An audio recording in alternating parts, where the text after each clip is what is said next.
Hey everyone, it's me, Gerudito, and welcome to the Rucap of the second episode of the first season of Drag Race Mexico. Last week we had a double shantay, and not because Vermelia and Vallarta were great, but because they couldn't cut it. And while some may think that this is rewarding mediocrity, I think that it was the right choice since it was the first episode of the season and the first episode of the whole franchise. So I think it's fine to leave that stumble behind. And if you don't want to fall behind, please remember to subscribe to this channel. This week, I uploaded an interview with the whole cast of Drag Race Mexico and I subtitled it for you. It's not dubbed, but it's subtitles. So let me know if that's okay and if that works for you. And let me know if you're liking these English revisions, because if not, maybe I could just, subtitle the Spanish ones. Let me know in the comments. Just want to remind you, I'm on all social media as Gerudito if you want to hit me up over there. This week, we do not have a mini challenge, so let's jump right into the maxi challenge. We are celebrating a quinceaños, una quinceañera. This is a traditional Mexican party that symbolizes when girls turn into women, celebrated on their 15th birthday.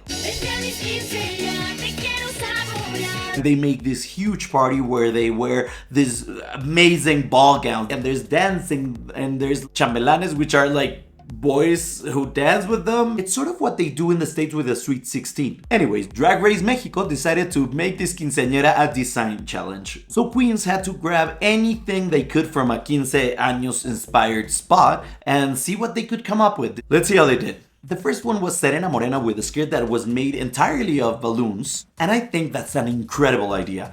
I don't think the execution was well enough, and I think that maybe if she had double or triple the balloons, it would have looked great. Also, her top was kind of simple, and I think it was intentional because the skirt was made of balloons and she wanted to make a statement with the skirt, but I think it didn't read as well. We go ahead with Galavaro, who wore a bronze look, and I think the makeup, the wig, they were incredible, but that dress was a choice. I think many of the queens, including Galavaro, had a lot of problems with this challenge because they didn't know when to stop. They could have done a more simple, elegant, refined look, but they were like throwing more material on. In the end, I think it kind of works, and yes, it looks like it was gonna fall apart any minute, but I think it was a safe look? Maybe? Yeah. Let's go ahead with Matraca, who did a pink quinceañera dress, and I think it was a nice dress. I love the silhouette of it. I love the whole cupcakey kind of silhouette, because that is quinceañera. It's not perfect, since in the back the train was not symmetrical, and I think in the front the sash she wore, that was a little bit distracting. But I think she did a nice job. I think it was safe. Then there's Lady Quero, who came out with a huge skirt, and that is so quinceañera to me, so I love that skirt. But the rest of the dress I didn't care for. The sleeves on the arm were beautiful, but the top, it was not for me. It was really simple compared to those, so it clashes too much. And also the crown reminded me of the Fairly Odd Parents.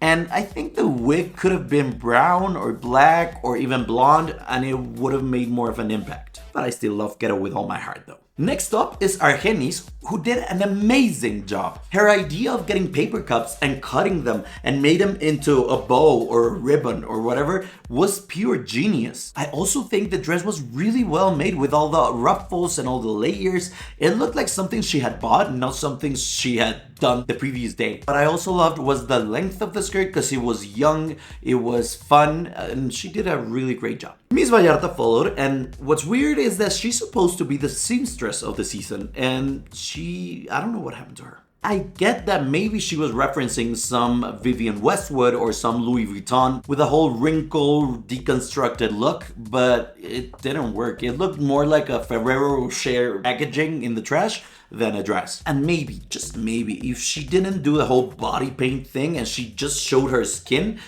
we could have seen more of a look, but I think there were like two different concepts and it was not great. Stomping on the runway, then we had Pixie with a gothic, dark quinceañera, and I love that look. This for me is one of the best dresses of the night. It's really well sewn, and I think the only thing I didn't care for was the arch with the tinsel that she had on.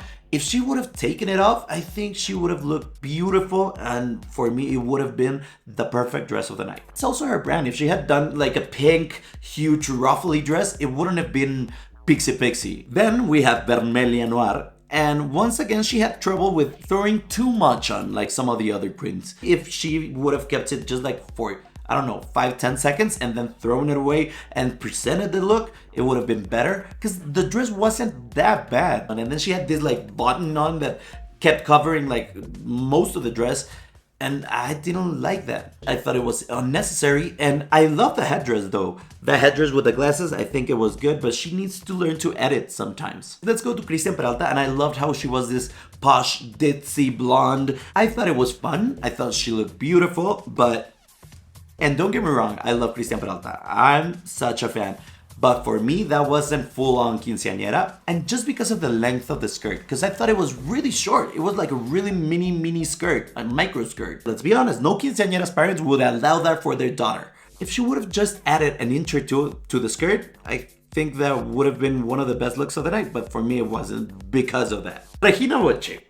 I cannot look at Regina Boche's look with a straight face. She reminded me so much of Josie Grossi from Never Been Kissed that I just like full on started laughing. The coiffed ponytail to the side and the metallic dress and the innocent look smile, I thought it was hilarious. The skirt isn't bad actually with the fringe. I think it was a cool skirt, but the top was a chaotic mess. It was one of the worst looks of the night, but it was so fun to look at and it was so funny that I kind of forgive her for it. It just brings me a smile and I cannot be too harsh about it. Last, we have Margaretilla, and this was the dress of the evening. A huge skirt with the layers and the huge heart on the top.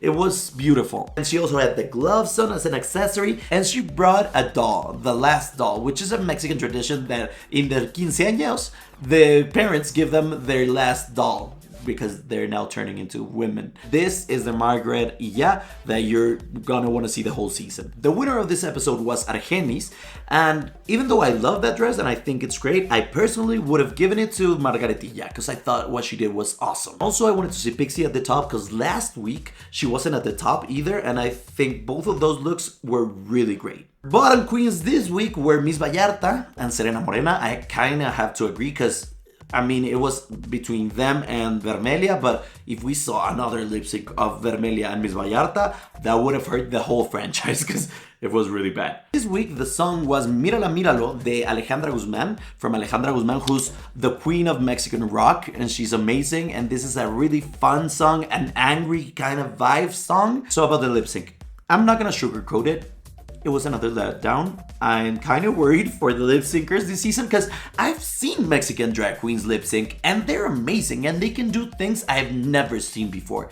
But I mean, these 2 episodes are not proof of that. So I'm hoping that it's just a fluke and that the rest of the season is gonna be with great lip syncs. Miss Vallarta, even though she started off strong, didn't really know the song. And Serena Morena was trying to be fierce, but she wasn't fierce. She was not really feeling the song, so I think that played against her. Honestly, by the middle of the lip sync, I was kind of bored, but they decided to keep Serena Morena and to say goodbye to Miss Vallarta, who has to sashay away. Miss Vallarta is a great queen with a lot of heart, and she will probably get a lot more experience this couple of months with stages, and she will probably gain that confidence that she needs to give a killer lip sync. Also, I wanted to say something about the judges. This was Lolita's turn to be lead host, and I thought she did an amazing job. She was really good. She was serious when she needed to be. She was maternal when she needed to be. She does this kind of pauses that I like, that I love, and I thought she was a great host, a great lead host. Regarding the other judge, Oscar Madrazo, I hadn't talked about him because last time I didn't have the time, but he's a fashion expert. He's really wise when it comes to fashion, and I met him recently, and he's the most kind, the cutest, the most huggable human being there is. He has this positive energy around him that is just beautiful to see, so I'm really glad that he's on the judging panel. And as a guest judge, this week we had Rockstar. Rockstar is a good friend of mine, and he is also one of the top lip syncers on TikTok. He has a great comedic timing. He knows how to do funny things. So I think, and because of the format, we didn't really get to see it, but if he had the chance to critique or give advice to the queens regarding lip syncs, that would have been really helpful. Anyways, I think he did a really nice job, but I mean, he's my friend, so what can I say? So last week I asked you which queen you wanted to win the whole season. Who was your favorite this season? And this time I want to ask you, if you had a quinceañera party, which queen do you think is the best lip syncer for it? Who would you hire? I want to thank you for watching these videos and for sharing them with your friends, for the English speakers. It's hard, but I'm happy to do them. Kisses, bye!